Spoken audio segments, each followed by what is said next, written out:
Hopefully this one will be fun and entertaining for you guys. This is literally no preparation, so I'm sorry if it goes choppy. Sorry if it doesn't go as smooth as normal as I'd like them to be. But I've watched the All-22 on this last game against the Commanders literally 4 times now, and especially the pass plays with Caleb. And I pointed out that Caleb's not accurate yet. Declan Doyle confirmed that and talked about the things he can do in there. And I thought it was actually brilliant the way he talked about it. This is not a detrimental thing where he can't. It's more important for him to understand the concepts and get the playbook down and get a rhythm going and stack wins. These things are coming, and Caleb is showing a really unique mindset and knowledge about the pocket and about the play breaking down. And he does not read his progressions particularly extremely well yet, but he's right in line with a trajectory of picking all that up. I'm not worried one bit about it. His intelligence is actually showing more and more every week. And I'm very excited about Caleb. So this is not a negative on Caleb in any way. But what today, as I was going through, I see all these rumors circulating on Twitter and different content creators that come out of nowhere, literally nowhere. There's no Brad Biggs. There's no, Adam Schefter like starting these DJ Moore rumors that teams are interested in DJ Moore. They're calling on DJ Moore and the Bears are shopping DJ. That's bullcrap. It is absolute bullcrap.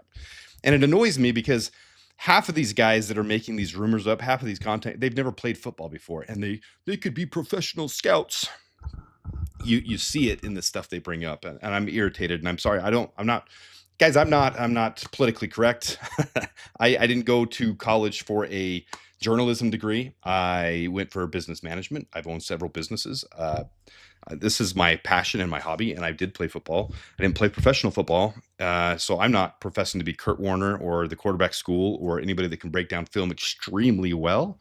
I have enough insight to give you guys something to look at, and that's all I'll ever profess. I won't profess to be the foremost knowledge. In fact, some of you guys point things out in the comments that are better than what I see, and I'm like, holy crap, look at that. You're right.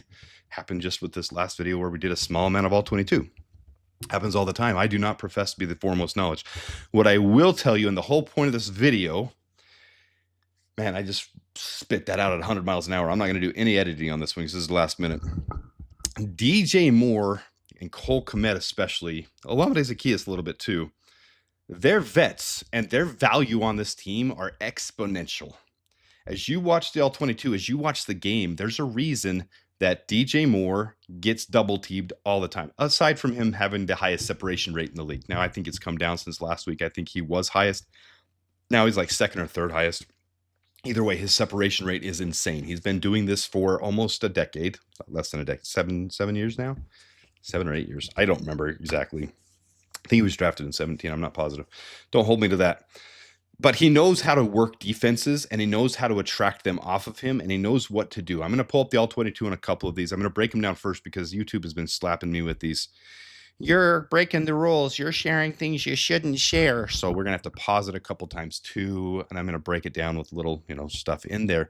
But DJ Moore, I decided I was going to go back and watch every passing play from this last week and break down a couple of them. And honestly, I got through 2 plays, the first 2 plays, and I was pissed off enough to say, you guys starting these rumors about DJ Moore getting traded are freaking stupid. And I know why they're doing it.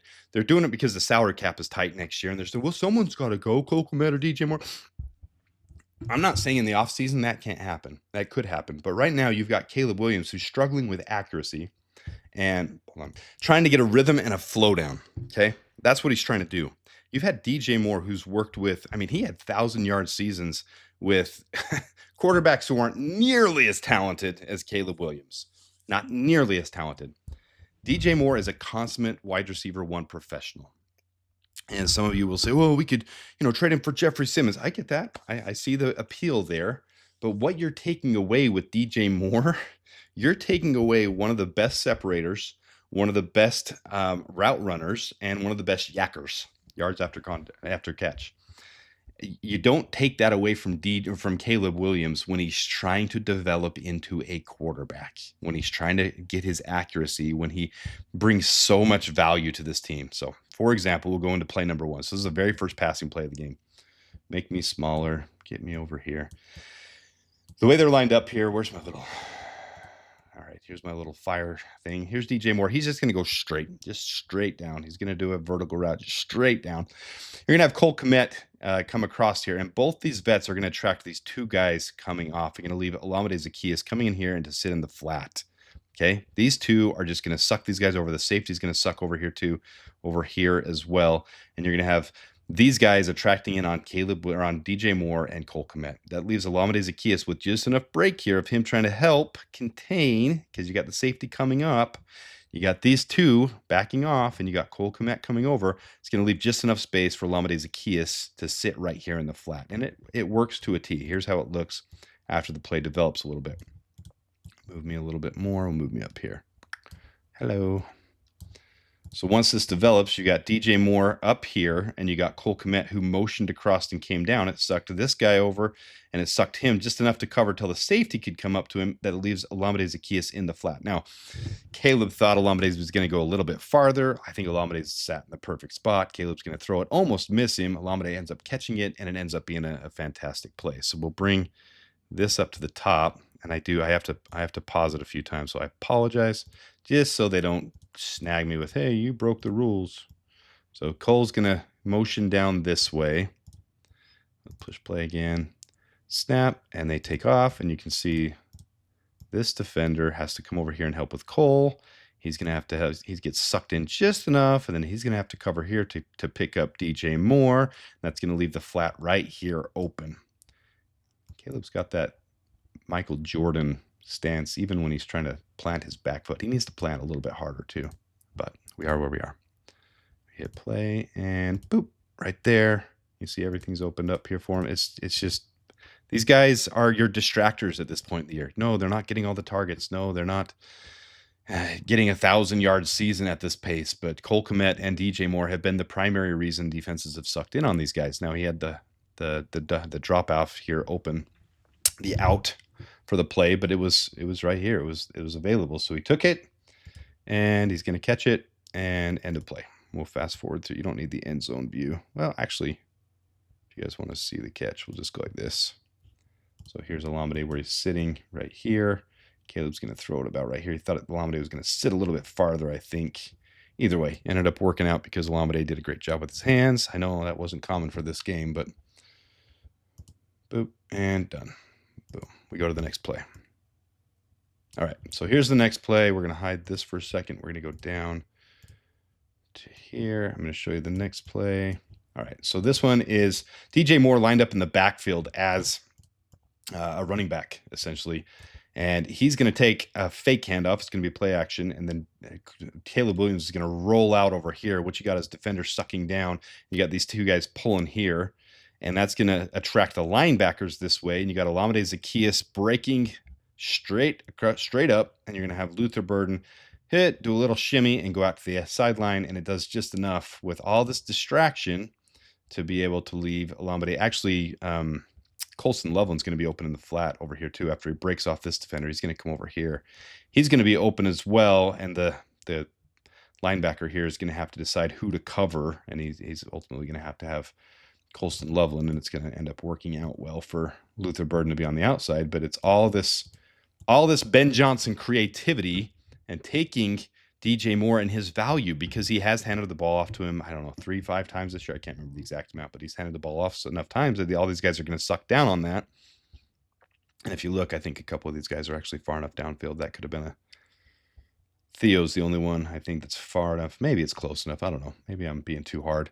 Could have been a downfield penalty, but it wasn't. So you got breaking there. You see Colston Loveland breaks off and he comes across. These guys suck down. He's got to stay with them just enough. And Luther Burden. Sorry, this is Luther Burden. This is Olamide Zacchaeus, who pulled the defender with him that way. Luther Burden is going to do a little shimmy right here and cut to the outside. And Caleb, he could have hit Colston if this guy wasn't up in his face as much as he was. That'd be a really hard across the body throw.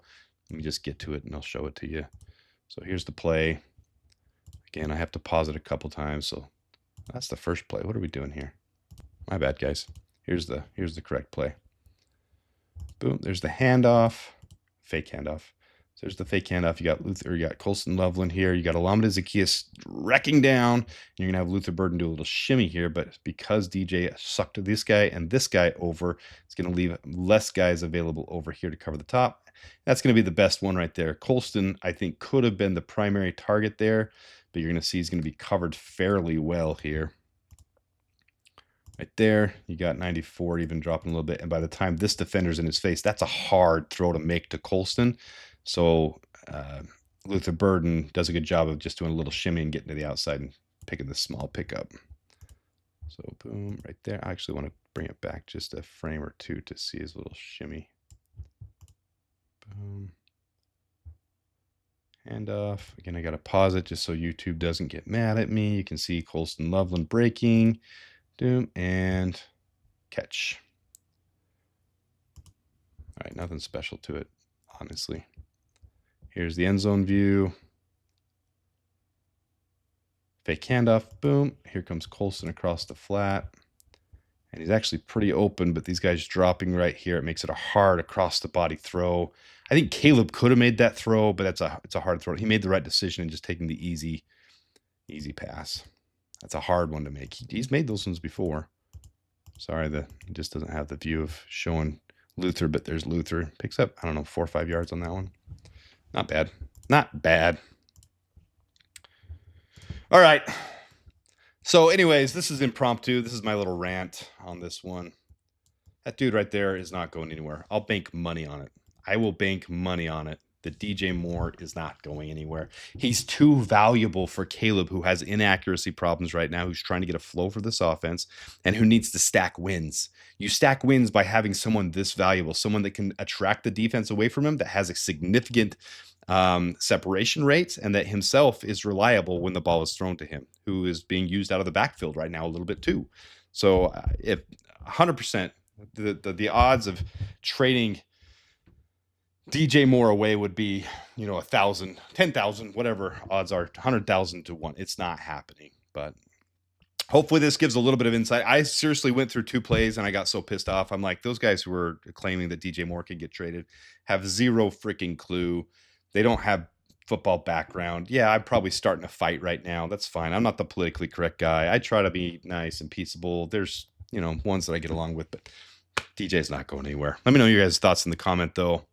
Let me know if you think about, I watched 2 plays and I said, I'm good. That's all I'm going to show and I'm done. Let me know what you guys think though. If you saw anything in there that gave you insight or how you see it, or maybe I'm off my rocker and we're going to trade DJ Moore. And maybe in 4 weeks we trade him and then this looks like an idiotic video. But usually when I make these videos, they have a good result other than Justin Fields. That I can admit it. That one didn't go so well. So anyways, appreciate you guys tuning in. Till next time, the Bears bear down.